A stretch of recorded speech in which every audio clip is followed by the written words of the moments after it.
So I'm always amused by stories like this. The Whopper, been around since 1957, right? You've seen it in commercials, billboards, magazines, you name it. Nearly 7 decades after the Whopper was first introduced by Burger King, well, they will now have to defend its most popular sandwich in a federal court. Here's the story. Whopper, Whopper, Whopper, Whopper. A U.S. district judge in Florida denied Burger King's motion to dismiss a 2022 lawsuit alleging the fast food chain misled customers with false advertising. In short, saying that Whopper they saw on TV in a commercial in all its glory looked nothing like the Whoppers that were actually being sold at Burger King restaurants around the country, claiming in the lawsuit that the burgers were actually 35% larger in size on TV, containing more than double the meat. John Risby is a patent professor and a board-certified patent attorney. John, we've seen this before, deceptive advertising lawsuits. What makes this one different that the motion to dismiss was denied? It was denied because the judge wanted to give the plaintiffs an opportunity to make their case. It wasn't clearly a frivolous case. The determination that needs to be made is whether the consumer's expectation is reasonable. And essentially, the claim is that in all of the photographs and pictures, the Whopper looks way bigger than it actually is. The meat is overflowing the bun. Burger King claims that there's a lot of food styling that's typical in the industry. And you purchase it as a consumer, it doesn't look like it does in the posters. And some of that is permissible as puffery, but there's a line to where businesses, if they cross that line, then the puffery starts looking like deception, and then there is a case. So the judge is essentially allowing the case to go forward to make that determination.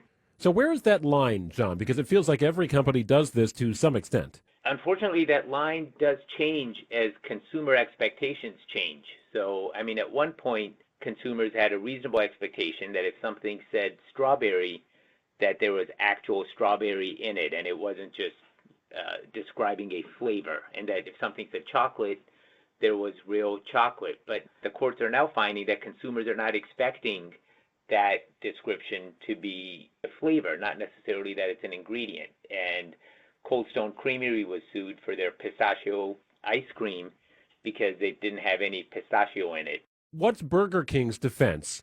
Burger King claims that the actual patty used in the photograph is the same exact patty that's served to consumers, so that there is no deception. And yes, it may not look as nice, but that's just because of the photography that's used. And clearly, you know, when you take the picture, you need the pickles to show, so you pull them to the edge of the bun so they show. And now when you actually have the real burger, the way it's served, you don't really see all of the ingredients. Well, there's also a bit of brand marketing in the name. Whopper. It needs to look huge on TV. So does a Big Mac, right? I mean, it's got to be true to its name. So the darn thing looks like it's 5.5 inches tall, but you know full well when you open up a Whopper, it's nowhere near that size. My point is this, John. My feeling is that people watching television or seeing advertisements in print or a billboard or whatever it may be in a magazine, I think there's a general understanding that what you're getting probably won't look like what you're seeing in that advertisement, but you're willing to make that purchase anyway. Yeah, exactly. And that's and those feel the consumer perception changes over time. So, but that's why it and not quickly, but I mean in a period of 10, 20 years, people have different perceptions. But you're absolutely right. I think a lot of it is going to turn on how reasonable is it for a consumer to look at a picture of a Whopper and anticipate the actual Whopper to look like it's portrayed in the ad. And as long as there's puffery and it can be written off as food styling versus active deception, then I think it's okay. I think what's really helping Burger King in their defense is the fact that one of the big claims is that the pictures seem to portray double the meat than is actually served.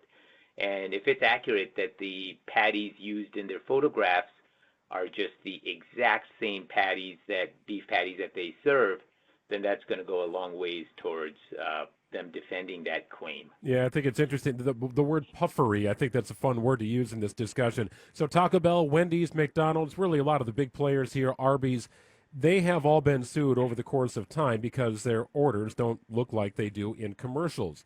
We've seen how those have played out. How do you think this plays out for Burger King? So my prediction is that ultimately it's not going to be seen as deception, but that I do think the plaintiffs are entitled to their day in court and for an actual factual determination by a jury on whether Burger King's deceiving the reasonable expectation of consumers or it is in fact just puffery. Are you a Whopper guy, John? When was the last time you sunk your teeth into a Whopper?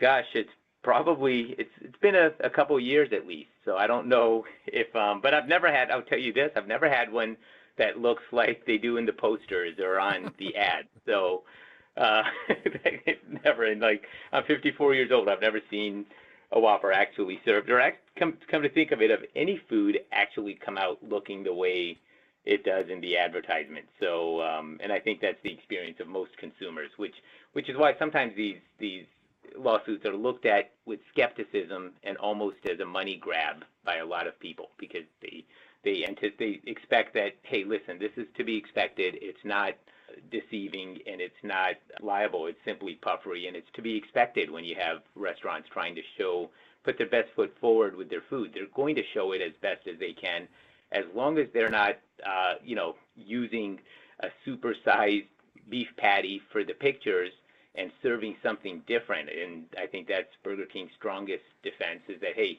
yes, we might have laid the food out differently, we might have used lighting, and maybe we put the ingredients on the edges so they show, but we're not going beyond that and basically fabricating fake proportions in the ads. He is the patent professor, board-certified patent attorney. It's John Rizvi. John, appreciate your time. Good stuff. Always a pleasure. Thank you.